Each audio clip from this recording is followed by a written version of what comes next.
Hello everyone, my name is Ivor. This is my fall of 2022 advanced accounting project, our accounting standards update for collaborative arrangements. Let's get into it.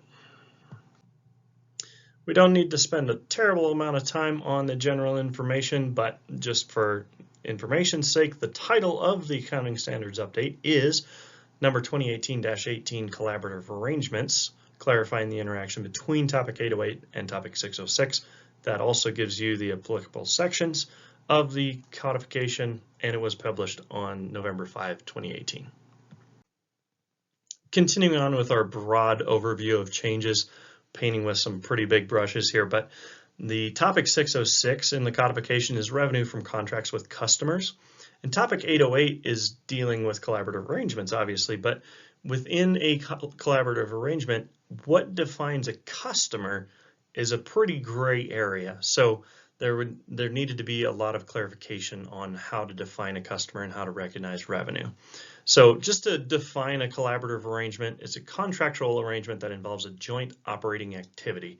There's got to be at least two parties in that activity, and they both have to be exposed to significant risks and rewards, depending on whether or not that activity is successful.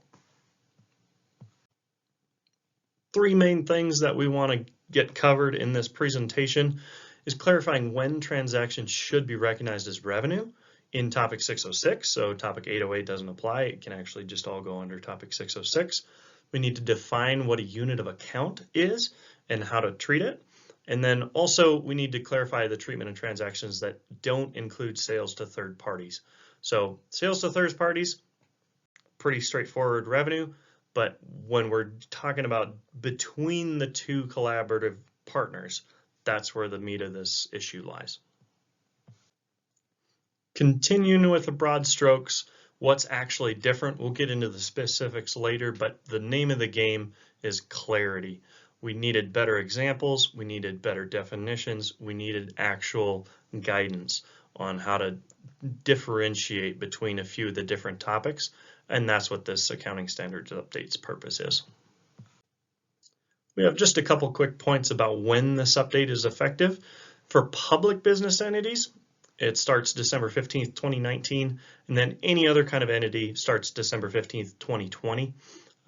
People are able to adopt this early, but because of the relationship between topic 606 and topic 808, you can't implement this retroactively prior to the adoption of topic 606 for your business. Let's get into some of the significant language that's in this accounting standards update. We already know that we need a better definition for a unit of account and for a customer. So those are both very important, customer a little bit more so. So let's cover the unit of account first. As you can see in the first highlighted portion, it's identified it as a promised good or service or bundle of goods or services that is distinct within the collaborative arrangements using the guidance in topic 606. So just for instance, we've got research and development being provided by one company and marketing being provided by another company. Those are two distinct things that are going back and forth. So that's the definition of a unit of account, like something that's distinct and moving from one entity to another.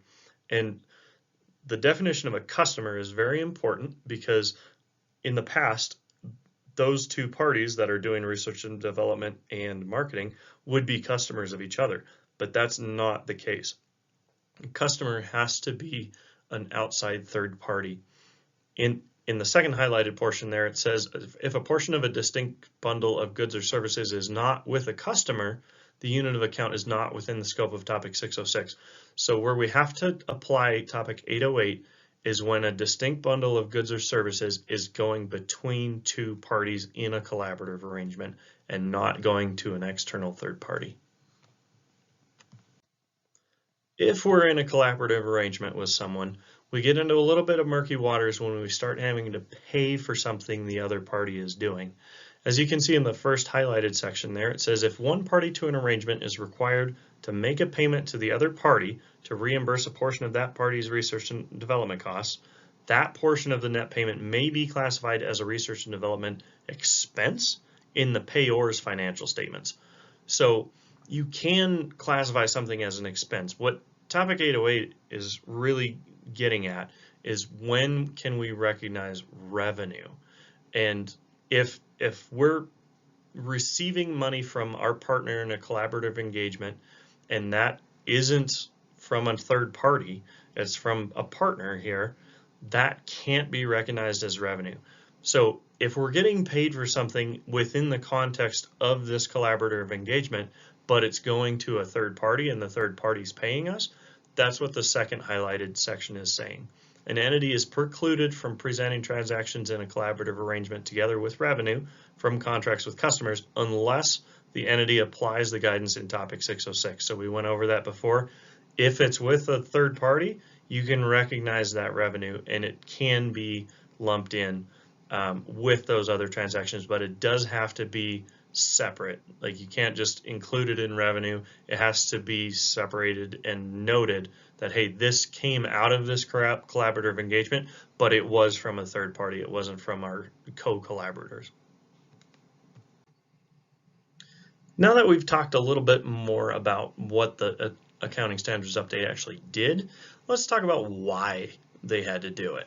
Some of the background and reasonings from the Accounting Standards Board.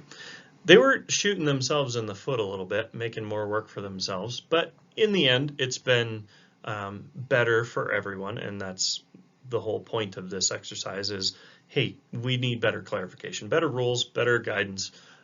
So in the attempt to do that for a different section, you can see in the second paragraph there, update 2014-9 on revenue from contracts with customers, that got updated, and then people that were in a collaborative engagement were like, hey, Topic 808 talks about customers and this doesn't seem to jive, so what the heck? What do we need to do?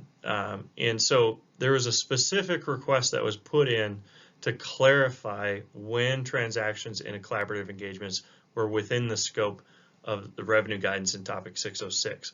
So people that are in collaborative engagements refer to Topic 808. Topic 808 says, hey, if it's a customer, then you can use Topic 606. But what is a customer? So they needed to better define that, and that's the whole point of this update. One of the huge things that the Accounting Standards Board has to consider when they're doing an update like this is how much is this actually going to cost companies to implement? Is it going to be a giant pain in the neck, or is there just going to be a huge upside? What's the trade-off? And they basically said, hey, we're just helping you identify what a customer is. We're not making you change accounting principles, not doing anything like that. But what we're just helping you do is go back through your collaborative arrangements, define what your customers are, and then you can recognize revenue accordingly. So it's just saying, hey, this, and this is a customer, this, and this isn't. Okay, which ones were revenue, which ones weren't? Away we go. So not a huge cost and potentially a big benefit if somebody wasn't recognizing revenue where they could have been. The second thing is scope restriction. How much can we actually cover in one update? So they said, hey, we're not going to deal with the third-party transactions. We'll do that another time. This is just collaborative arrangements and the transactions of a unit of account between the collaborators. We did already mention the timing of this update earlier in the presentation, but it's worth mentioning again. If you're a public business entity, you needed to start by December 15th, 2019. If you're a non-public business entity, you needed to start by December 15th, 2020. That's already come and gone. Everybody should be doing this by now. Retroactive implementation is mandatory, but only back as far as when the company started using Topic 606 because they're intertwined. You can't go back farther than that. But whenever you started using Topic 606, you should also have retroactively applied the guidance from this update for Topic 808 back to that date. As far as public perception goes of this update, no news is good news.